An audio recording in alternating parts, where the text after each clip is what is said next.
Hello and welcome to my channel. So I've been doing a lot of videos that are like life updates while we're virtual teaching or what have you, and I mean, I'm kind of over it. And also update is we went back to hybrid and now we're already back to virtual, so there's really not like a whole update. What I actually want to do though is make more videos that are helpful to teachers, and sometimes commiserating together is helpful, but sometimes we need like tips and stuff. So I wanted to share what has been working for me lately in virtual teaching.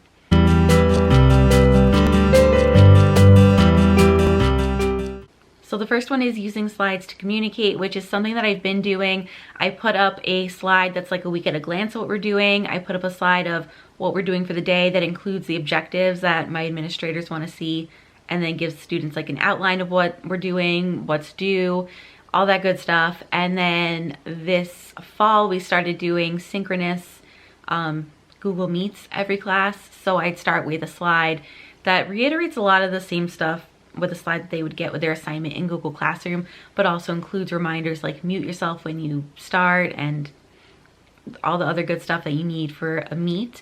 It includes our check-in for the day, which I'll talk about in a moment. But what I added to that was to have a slide that just says, what are we doing?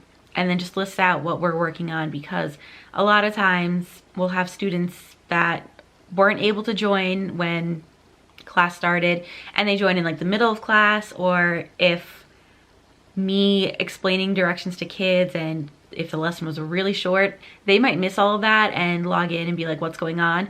So I like having that slide up that just explains everything that we're doing. It's also been helpful when I was getting observed, that the principal could come in and see exactly what we're doing and know, oh hey, we're taking a quiz. So it's not like I'm just sitting there in silence staring at a bunch of like screens for no apparent reason. So I found it's very helpful to have that what are we doing slide available. So in terms of the daily check-in, normally I would do a do now where students are working on some kind of a math problem. Instead, and this came from our previous principal that we had up until September, but she wanted to see some of that like social emotional learning, like connection type stuff happening. So rather than having a math-based do now, I started doing a daily check-in. And so it still has the same idea of this is what you're going to do while I'm taking attendance, and it's just a way to get students talking and kind of like break the ice at the beginning of class. And again, it's not necessarily math-based. So on Mondays, we do a quote of the week, and I just have students like react to a quote that I put up. I would put up a quote for the week outside of my door like every week. So now I just put it up on the Google Meet slide and we discuss at the beginning of class. Usually students just say, oh yeah, that's true, or I agree, but some students will really get into it and have arguments about it. It's fabulous. On Tuesdays, we do which one doesn't belong. I'll put a link below. This one is math-based, but it's not always like super mathy. Sometimes it's just like pictures, and it's like which picture doesn't belong. And, you know, I refrain from singing them that song that I think was from Sesame Street, but it's just like a fun way, again, to break the ice and talk about differences that you see. Wednesday, it's just a very simple, straight to the point, how are you feeling today? Thursday, we do a this or that question. I think last week was cheeseburger or pizza. And so they just like state their preferences. In Google Meets, you can do a poll, which I always forget to do before class starts. It's literally when I'm reading through, I'm like, oh, we should have done a poll. Then it would be like, this one wins. But that's an option that you have. And then on Fridays, I do a weekly survey, which is my next thing that's been working. And this is something I've continued from the spring. But we just do a weekly check-in where I ask them how they're feeling for the week. I ask them kind of like a silly question or a connection question, or sometimes like the next one I need to do is how often do you check your email, because I'm genuinely curious at whether or not they're checking their email. Sometimes it's like a confirmation question, like do you know how to use the Desmos calculator, or did you know about whatever announcement the school put out for that week. And then the last question that I have is, do you have any questions for me? Do you have any suggestions or things that you think we should do differently? So initially I've gotten some really great feedback from students about what we could do differently, but the like connection question is always the most interesting, and I just feel like I know my students better. And the one question that I really focus on is how are you feeling today? And it's on a scale of 1 to 5. 1 being the lowest. So when those students put in a 1, I follow up with them in an email, just generally saying like, I'm sorry you had a bad week. If there's anything I can do to help, let me know. And it's just nice to send them that email. Sometimes you get a response back saying, you know, thank you. That actually did help, just hearing from you. So the next one was working for me really well up until this week, but scheduling everything ahead of time in Google Classroom has been amazing, especially for days where like I lost internet, or yeah, when I lost internet or power and like couldn't get onto the computer to schedule something. Having it pre-scheduled and ready to go for the next day makes all the difference. This week would be like the one exception. I said I wasn't gonna do a life update, but my son can't go to where he normally goes while my husband and I are working because that person's been exposed to COVID. So we've been home and just trying to figure out, like, you know, am I giving them this assignment to move on? Is it gonna be like sub work, like what I would have given in the classroom? My husband and I are like planning to trade off. Like I'm out for like the beginning of the week and he'll be out for the end of the week. So we're like trading who's gonna be at work when. I thought that was gonna be the simplest thing and it turned out into like this longer explanation than intended, but there we are. This one might not sound good, but like stick with me here. Another thing that's been really working is not trying to do too much, not scheduling too much. Do I have students that like finish things really early? Yes, but you know what? I had the same thing in my classroom and they would like take out work for another class and work on it. So in the end, it's really not that different. What I'm noticing, and I was having a conversation about this with some of my like TPT math people, when you buy some of these assignments, it'll have like 20 questions and it's not the easiest thing in the world. And I'm just like baffled. I'm like, how do people have classes where students are able to get through 20 of these questions in one class period? So I'm like, maybe they are on block or something, I don't know. But like if you're gonna sell it for general use, you'd figure, like I feel like block scheduling is not that common. We have 42-minute class periods. Like if it were a review, it'd be fine to give them 20 questions, but even then it might be a bit much because we're talking about 2 minutes per question. And if it's like a complicated thing that takes more than 2 minutes, I know I'm going off on like a tangent and like a rant here, but I don't get it. Like why there's so many questions. And this all came from a conversation where someone said, you know, I got a bad rating because this person's complaining that there were only 8 questions. Mind you, it said it very clearly in the description that there were 8 questions. But that got me thinking, I'm like, most of my resources right now are like 8 to 10 questions. I'm not doing a ton of stuff. And honestly, I think what a lot of TPT sellers are doing is taking this existing worksheet and just converting it into something digital so that it's up there, but it doesn't always make sense. Like there was one assignment that I had where it went into using quadratics, which is great for like that higher level thinking question, but I'm not trying to stress my kids out right now because this is stressful enough. So just not to say that I'm doing the bare minimum or anything, definitely giving them rigorous work, but I'm just very careful to not overload them. Actually, earlier this week, I did give them a thing and it had 20 questions and I didn't realize, I really thought that I'd fixed it before sending it to them. And I was like, oh, no, I'm not giving you all 20 questions. Pause, let me take some of these out. And I shortened it up to 8 questions and gave it back to them. And it was to work on for the second half of the period. It was our first day back. It was a solving proportions form that I found on TPT and it's review for them, but we spent the first half of the class just like, you know, re-going over our expectations and how was your break and all that stuff. So they didn't need 20 questions on solving proportions in 20 minutes. So back on the topic of Google Meets, one thing that's really been working for me was having separate windows. So I use Google Chrome for my school stuff and I'll have one window in Chrome that is my email, our attendance management system, anything that I'm working on like grading wise, or if I'm like working on creating an activity, I'll have that open in that window. Then I open up a second window and that second window is everything that I need for Google Meet.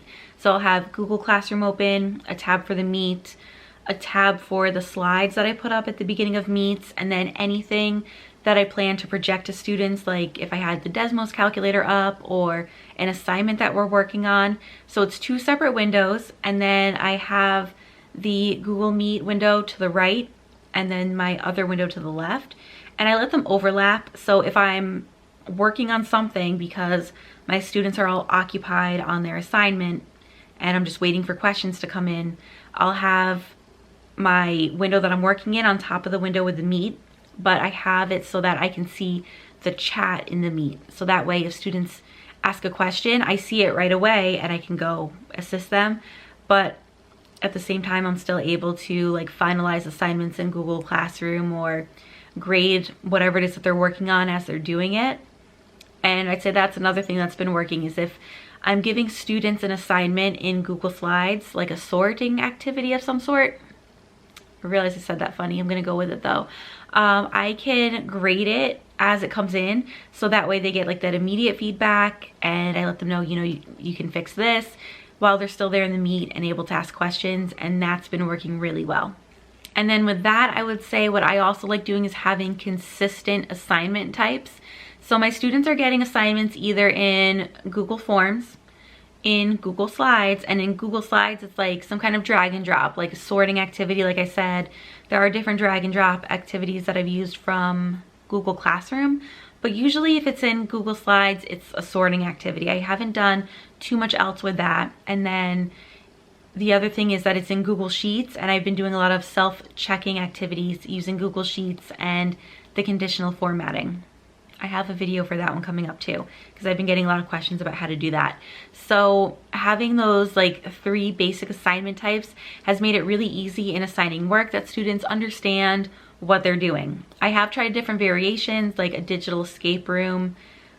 I can't think of anything else. I did do a mystery pixel art, and that's not something that I create. I'm not into it. Like, I don't have the time or the patience. But if I find one on TPT, I will give that to my kids happily. So my students are used to different types of assignments, and I'm not mixing it up. I'm not doing anything crazy. I'm not like, here's a Kahoot, here's a quizzes, here's boom cards, and here's Nearpod and all these different things. Because then it's just more stuff that they have to know how to do, and it makes it more complicated. So I've just been sticking with the same assignments, and it's still enough to mix it up, but also familiar enough that I don't have to go into a long explanation every time about what to do, because they're used to it. I didn't know I had so many things that were working for me, but this is good. It makes me feel better about the situation being what it is. So another thing that I wanted to share about was Edpuzzle.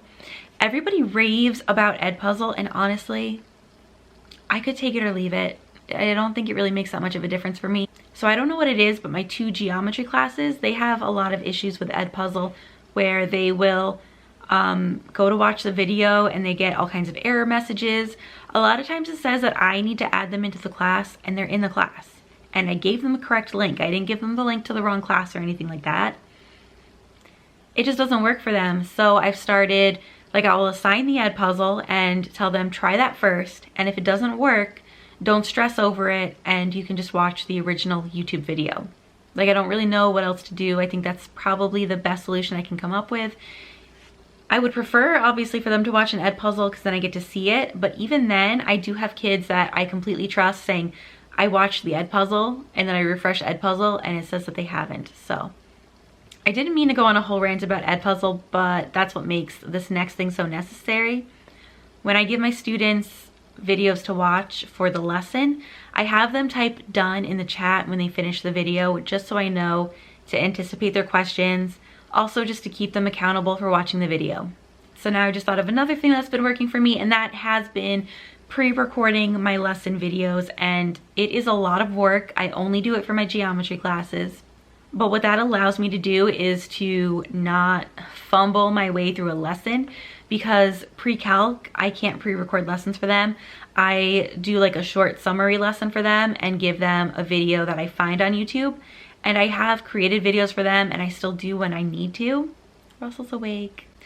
But what I've noticed is I have a hard time like just teaching, because I have so much to focus on, especially when we're hybrid and I have students in the classroom on top of the students I'm trying to teach virtually.